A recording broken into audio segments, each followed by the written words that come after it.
प्रेमचंद की कहानी दो बहनें। दोनों बहनें 2 साल के बाद एक तीसरे नातेदार के घर मिली और खूब रो धोकर खुश हुई। तो बड़ी बहन रूपकुमारी ने देखा कि छोटी बहन राम दुलारी सिर से पांव तक गहनों से लदी हुई है। कुछ उसका रंग खुल गया है, स्वभाव में कुछ गरिमा आ गई है और बातचीत करने में ज़्यादा चतुर हो गई है। कीमती बनारसी साड़ी और बेलदार उन्नावी मखमल के जम्पर ने उसके रूप को और भी चमका दिया। वहीं राम दुलारी लड़कपन में सिर के बाल खोले फुहड़ सी इधर उधर खेला करती थी। अंतिम बार रूपकुमारी ने उसे उसके विवाह में देखा था 2 साल पहले। तब भी उसकी शक्ल सूरत में कुछ ज़्यादा अंतर न हुआ था। लंबी तो हो गई थी मगर थी उतनी ही दुबली, उतनी ही फुहड़, उतनी ही मंदबुद्धि, जरा जरा सी बात पर उठने वाली।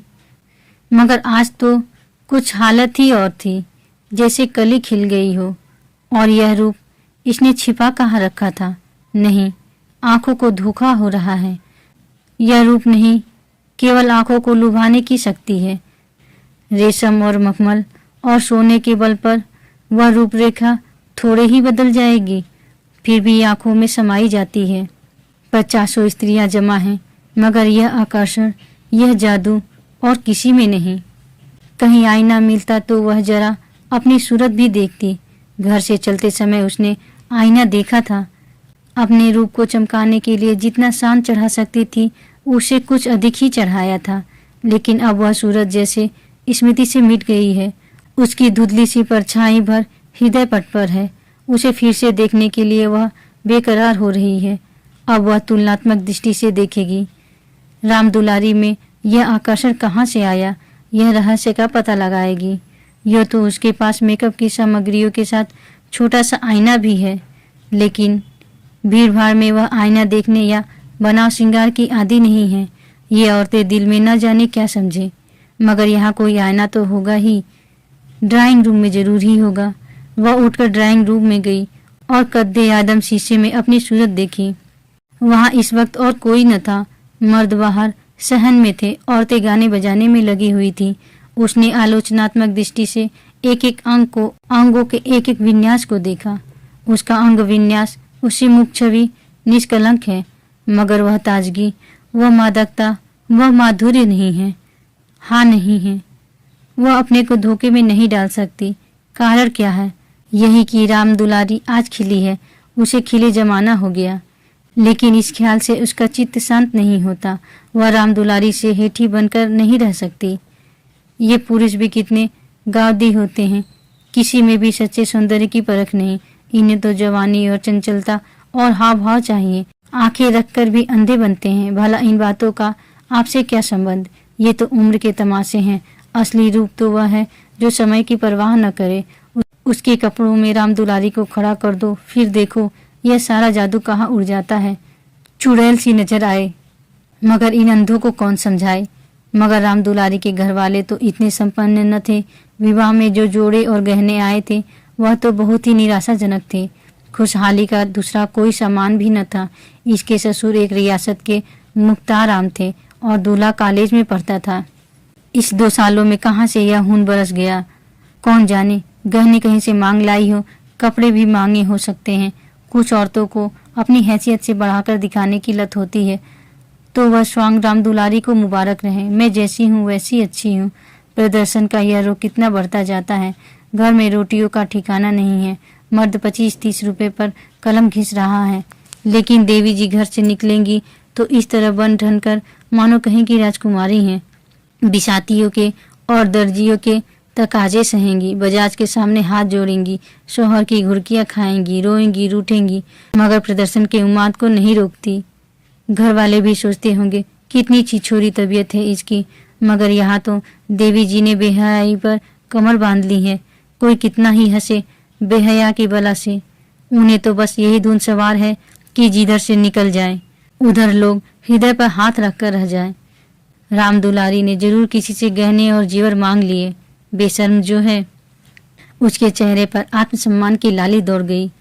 न सही उसके पास जेवर और कपड़े। उसे किसी के सामने लज्जित तो नहीं होना पड़ता किसी से मुंह तो नहीं चुराना पड़ता।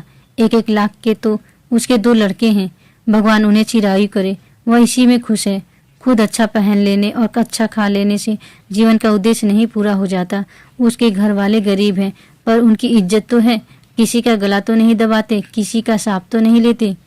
इस तरह अपने मन को ढाढ़स देकर वह फिर बरामदे में आई तो राम दुलारी ने जैसे उसे दया की आंखों से देखकर कहा, जीजा जी की कुछ तरक्की वरक्की हुई कि नहीं बहन, या अभी तक वही 75 रुपये पर कलम घिस रहे हैं?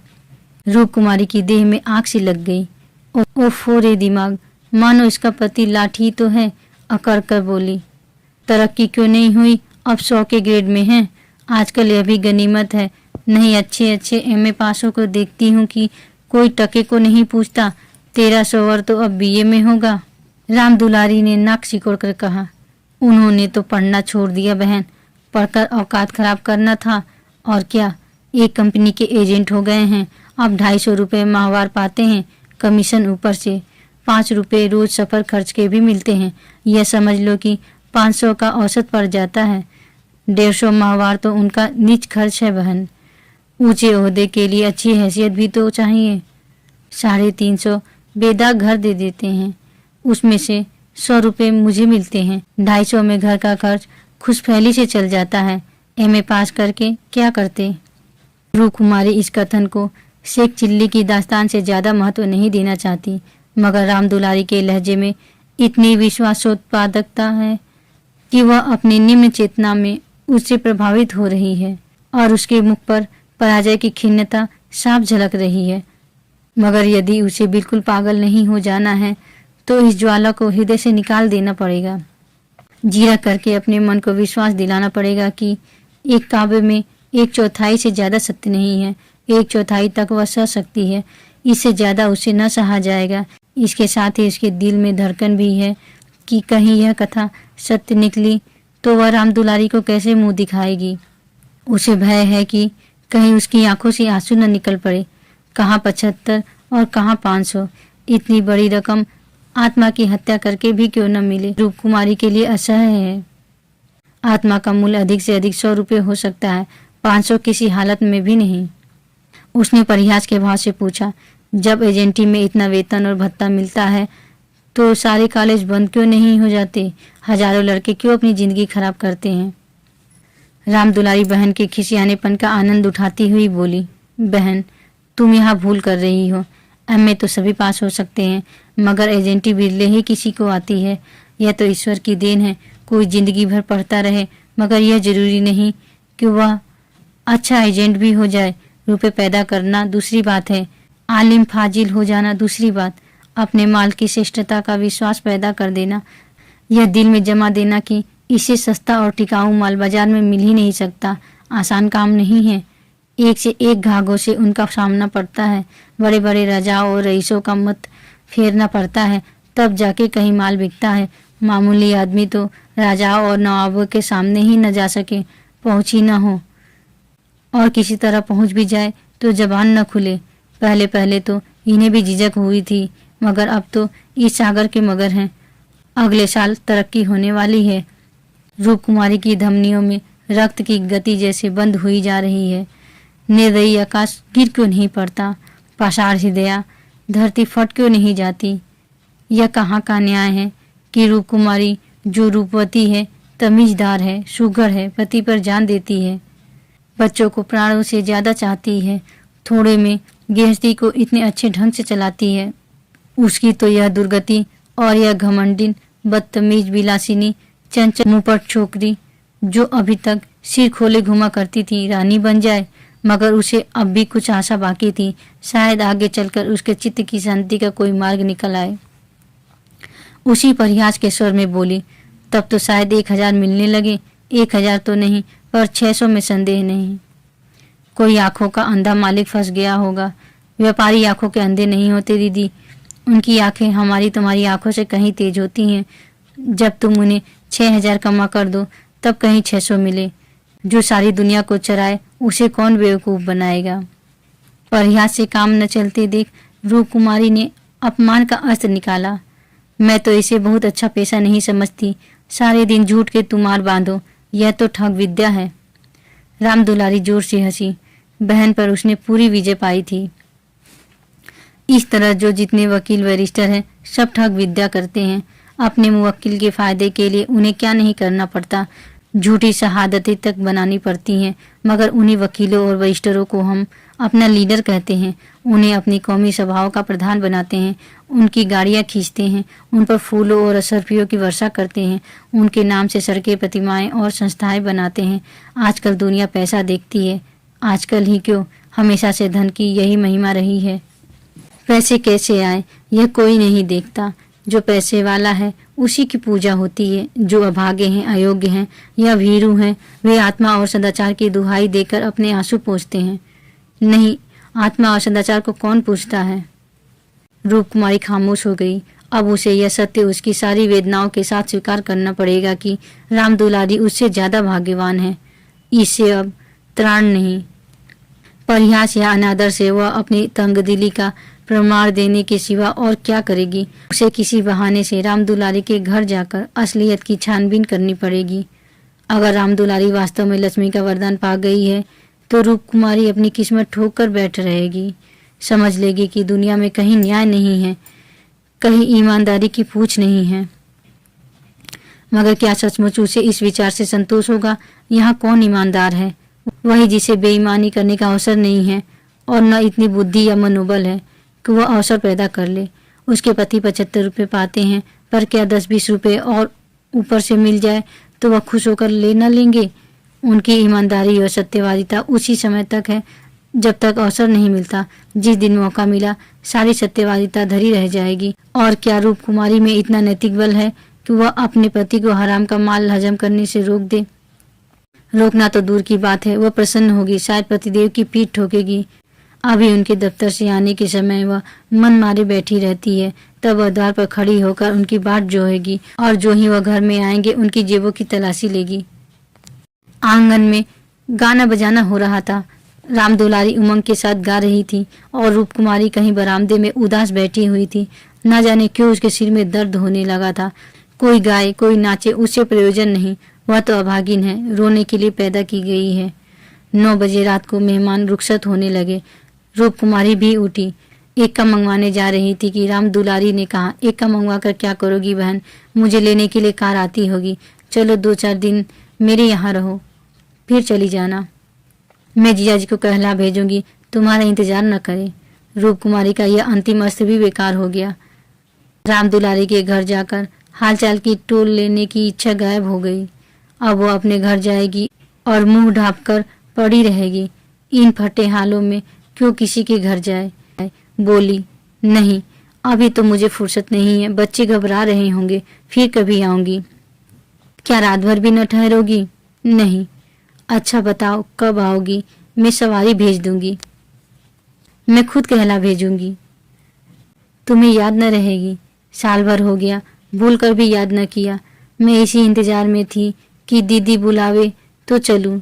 एक ही शहर में रहते हैं, फिर भी इतनी दूर कि साल भर गुजर जाए और मुलाकात तक न हो। रूप कुमारी इसके सिवा और क्या कहे कि घर के कामों से छुट्टी नहीं मिलती। कई बार उसने इरादा किया कि दुलारी को बुलाए, मगर अवसर ही न मिला। सहसा राम दुलारी के पति मिस्टर गुरसेवक ने आकर बड़ी शाली को सलाम किया। बिल्कुल अंग्रेजी सजधज, मुंह में चुरूट, कलाई पर सोने की घड़ी, आंखों में सुनहरी ऐनक, ऐसे कोई सिविलियन हो। चेहरे से जेहानत और शराफत बरस रही थी। वह इतना रूपवान सजीला है, रूप कुमारी को अनुमान न था। कपड़े जैसे उसकी देह पर खिल रहे थे। आशीर्वाद देकर बोली, आज यहाँ न आती तो मुझसे मुलाकात क्यों होती। गुरु सेवक हंसकर बोला, यह उल्टी शिकायत क्यों न हो, कभी आपने बुलाया और मैं न गया। मैं नहीं जानती थी कि तुम अपने को मेहमान समझते हो, वह भी तो तुम्हारा ही घर है। राम दुलारी देख रही थी कि मन में उससे ईर्ष्या रखते हुए भी वह कितनी वाणी मधुर, कितनी स्निग्ध, कितनी अनुग्रह प्रार्थनी होती जा रही है। गुरु सेवक ने उदार मन से कहा, हाँ अब मान गया भाभी साहब, बेशक मेरी गलती है। इस दृष्टि से मैंने विचार नहीं किया था, मगर आज तो मेरे घर रहिए। नहीं, आज बिल्कुल अवकाश नहीं है, फिर कभी आऊंगी, लड़के घबरा रहे होंगे। राम दुलारी बोली, मैं कितना कह के हार गई, मानती ही नहीं। दोनों बहनें कार की पिछली सीट पर बैठी। गुरुसेवक ड्राइव करता हुआ चला। जरा देर में उसका मकान आ गया। राम दुलारी ने फिर वहन से उतरने के लिए आग्रह किया, पर वह न मानी। लड़के घबरा रहे होंगे। आखिर राम दुलारी उससे गले मिलकर अंदर चली गई। गुरुसेवक ने कार बढ़ाई। रूप कुमारी ने उड़ती हुई निगाह से राम दुलारी का मकान देखा और वह ठोस सत्य एक सलाखा की भांति उसके कलेजे में चुभ गया। कुछ दूर जाकर गुरुसेवक बोला, भाभी, मैंने तो अपने लिए अच्छा रास्ता निकाल लिया। अगर 2-4 साल इसी तरह काम करता रहा तो आदमी बन जाऊंगा। रूप कुमारी ने सहानुभूति के साथ कहा, राम दुलारी ने मुझसे बताया था, भगवान करे जहाँ रहो खुश रहो, मगर जरा हाथ पैर संभाल के रहना। मैं मालिक की आग बचाकर 1 पैसा भी लेना पाप समझता हूँ भाभी। दौलत का मजा तो तभी है कि ईमान सलामत रहे। ईमान खोकर पैसे मिली तो क्या।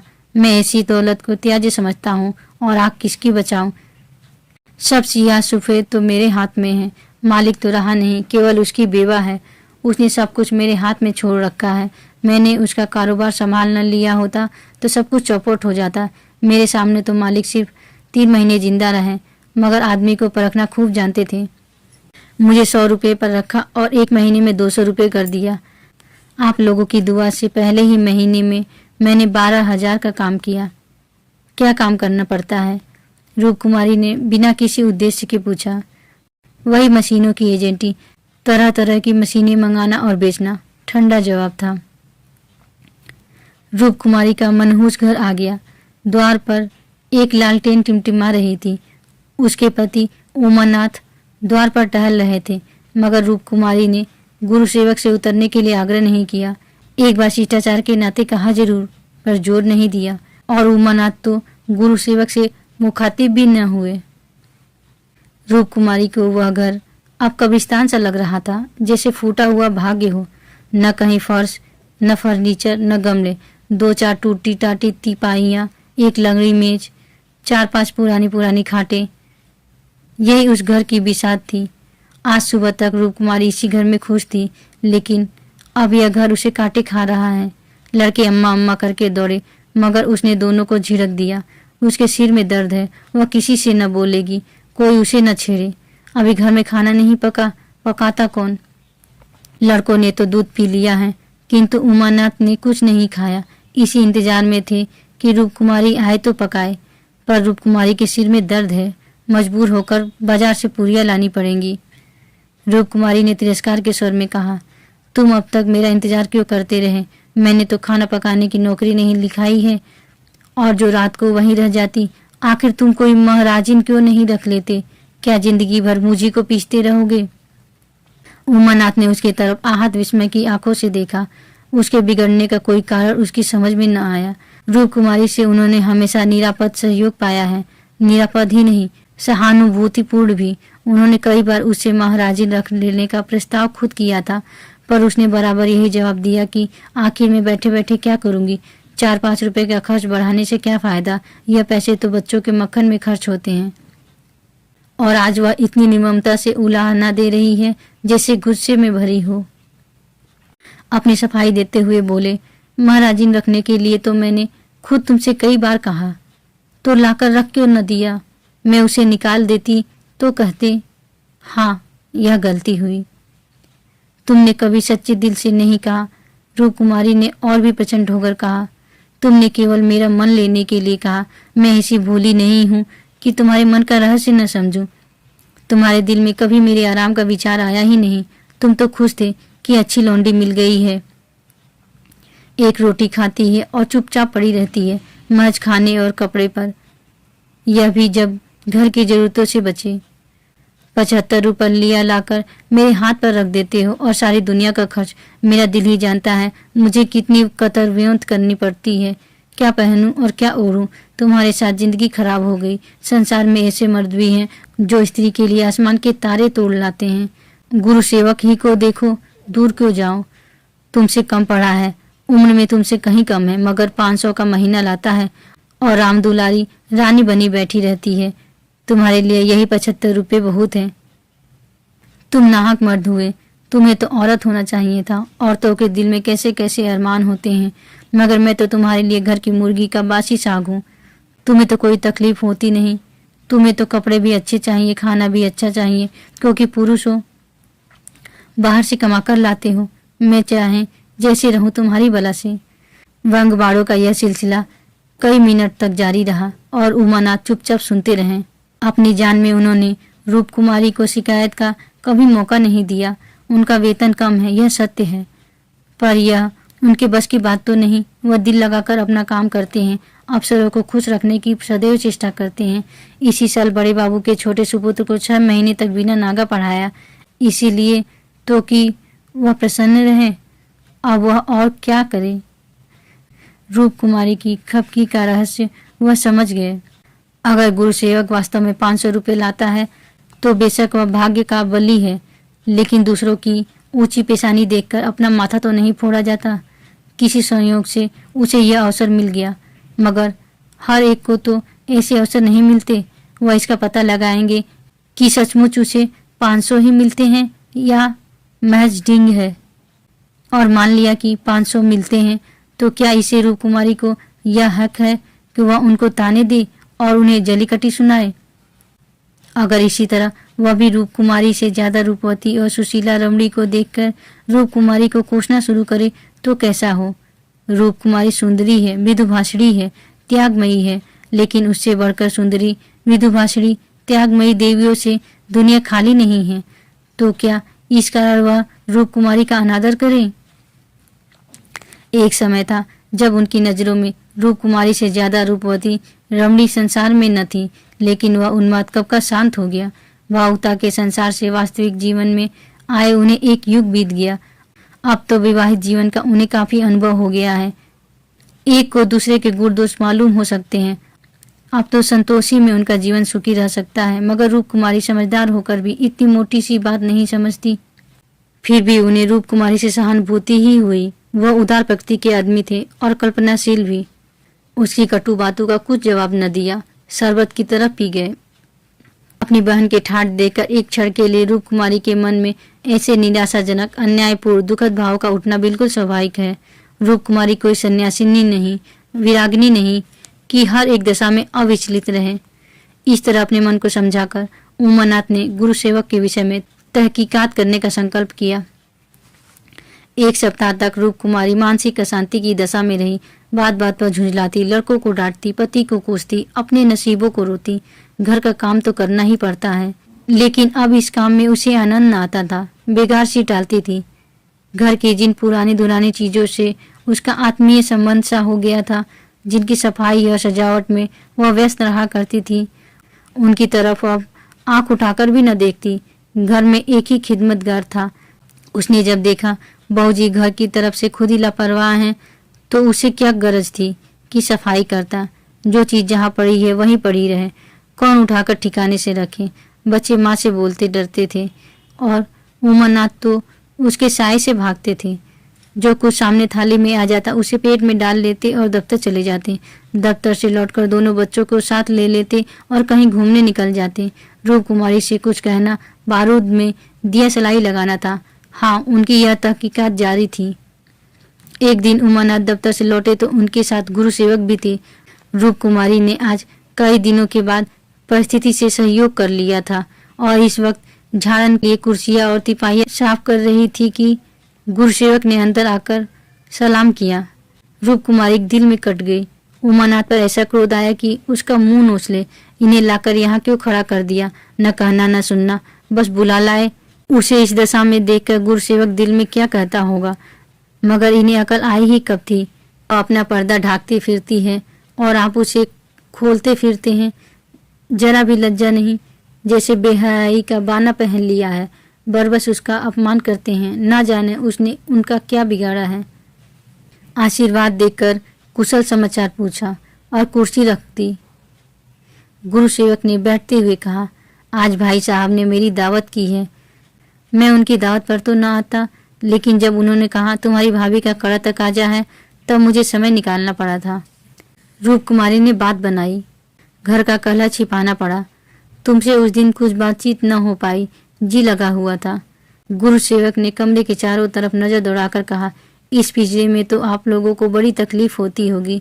रूप कुमारी को ज्ञात हुआ यह युवक कितना सुरुचिहीन, कितना अरसिक है।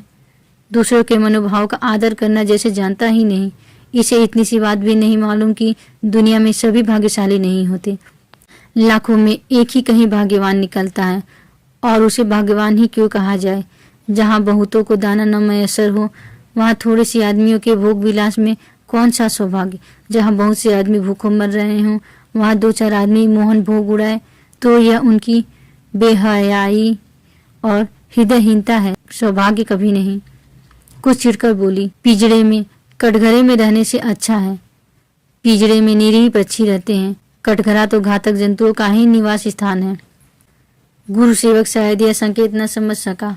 बोला, मेरा तो इस घर में दम घुट जाए।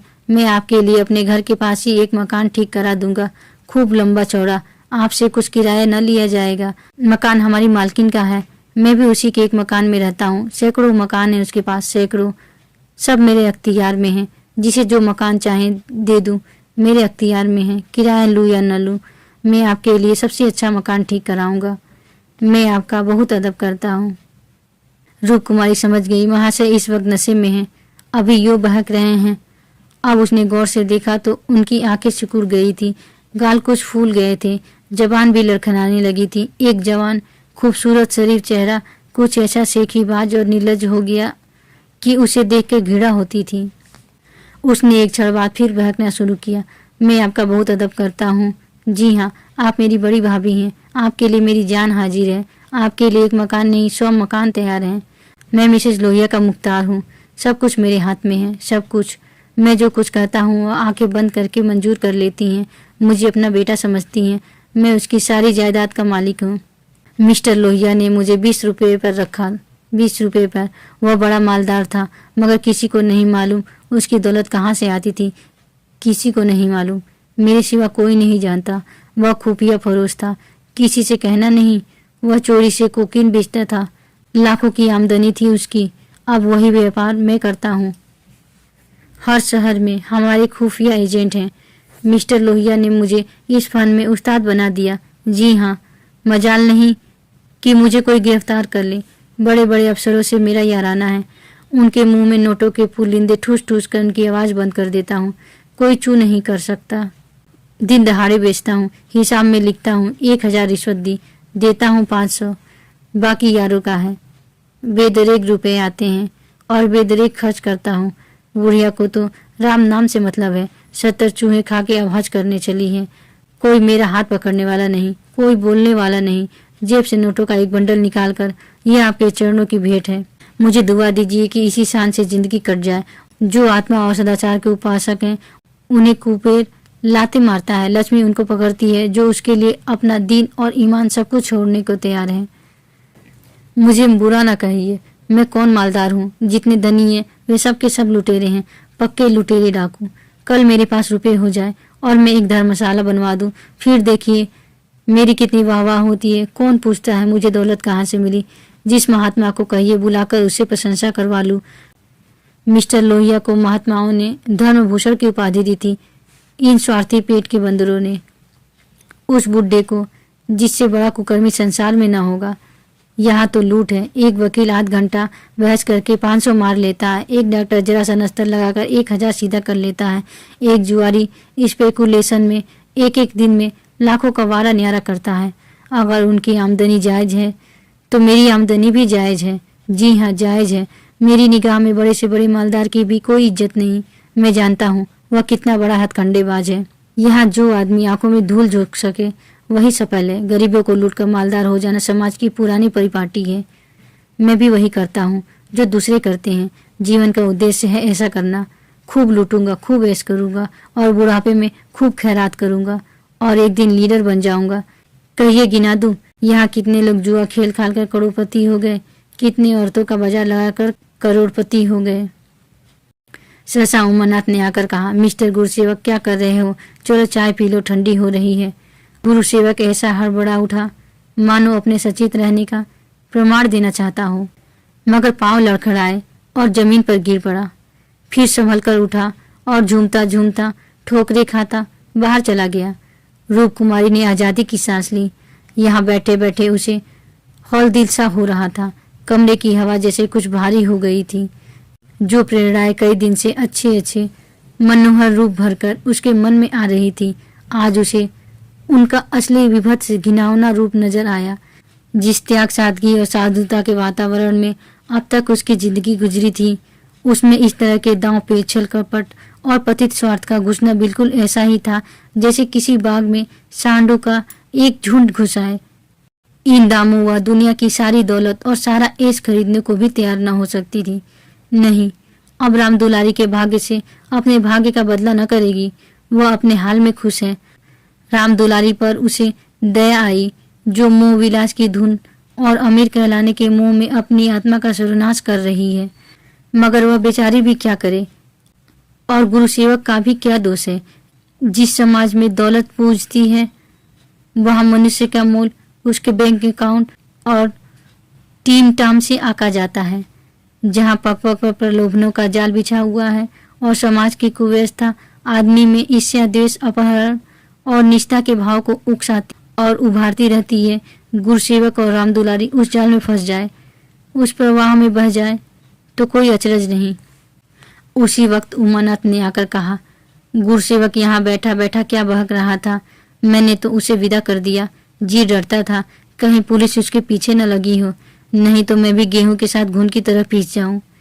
रामकुमारी ने क्षमा प्रार्थी नेत्रों से उन्हें देखकर जवाब दिया। वही अपनी खुफिया फरोशी की डींगे मार रहा था। मुझे भी मिसेज लोहिया से मिलने को कहा गया। जी नहीं, आप अपनी क्लर्की किए जाइए, इसी में हमारा कल्याण है। मगर क्लर्की में वह ऐश कहाँ। क्यों न साल भर की छुट्टी लेकर जरा उस दुनिया की भी सैर करूं। मुझे अब उस ऐश का मोह नहीं रहा। दिल से कहती हो? सच्चे दिल से। उमानाथ 1 मिनट तक चुप रहने के बाद फिर बोले, मैं आकर तुमसे यह वृत्तांत कहता तो तुम्हें विश्वास आता क्या नहीं? सच कहना। कभी नहीं। मैं तो कल्पना ही नहीं कर सकती कि अपने स्वार्थ के लिए कोई आदमी दुनिया को विष खिला सकता है। मुझे सारा हाल पुलिस के सब इंस्पेक्टर से मालूम हो गया था। मैंने उसे खूब शराब पिला दी थी कि नशे में बहकेगा जरूर और सब कुछ उगल देगा। ललचता तो तुम्हारा जी भी था। हाँ, ललचता तो था और अब भी ललच रहा है, मगर ऐश करने के लिए जिस हुनर की जरूरत है वह कहाँ से लाऊंगा। ईश्वर न करे वह हुनर तुम में आए। मुझे तो उस बेचारे पर तरस आती है। मालूम नहीं खैरियत से घर पहुंच गया या नहीं। उसकी कार थी, कोई चिंता नहीं।